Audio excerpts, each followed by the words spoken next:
Ladies and gentlemen, we now take you inside the White House, where the president is expected to step to the podium at any moment.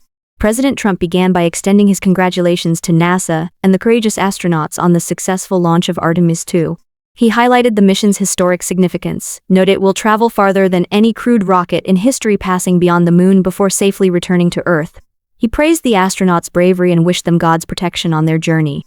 Turning to national security, the president marked 1 month since the launch of Operation Epic Fury, a military campaign targeting Iran, which he described as the world's leading state sponsor of terrorism.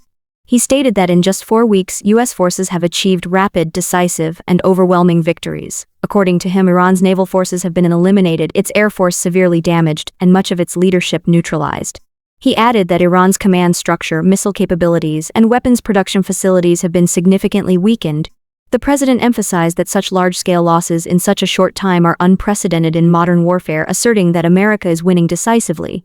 He also referenced past actions, including the elimination of General Qasem Soleimani and the withdrawal from the Iran nuclear deal, which he criticized as ineffective. He reiterated that his administration's primary objective has always been to prevent Iran from obtaining nuclear weapons. Despite efforts toward diplomacy, he claimed Iran continued its pursuit, leading to targeted strikes on nuclear facilities under Operation Midnight Hammer. He stated that these sites were completely destroyed, although Iran attempted to rebuild elsewhere.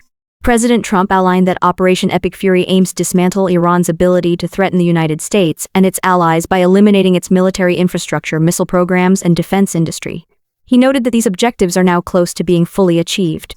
He honored the American service members who lost their lives during the operation, pledging to complete the mission in their memory. He also thanked U.S. allies in the Middle East for their support. Addressing concerns at home, the president acknowledged rising fuel prices but attributed them to Iran's attacks on oil tankers. He assured Americans that the U.S. remains strong, emphasizing domestic energy independence and record production levels.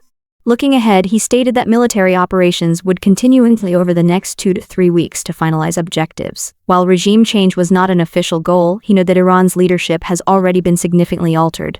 He warned that if no agreement is reached, the U.S. could escalate strikes against critical infrastructure, including power systems. However, he stressed that oil facilities have not yet been targeted, leaving room for Iran's potential recovery. The president concluded by asserting that the United States currently holds complete strategic advantage. He compared the duration of this operation to past wars, emphasizing its speed and effectiveness. He expressed confidence that the conflict is nearing its end and that the outcome will leave America safer, stronger, and more secure. He closed by honoring the U.S. armed forces and expressing hope for a future free from the threat of Iranian aggression and nuclear danger.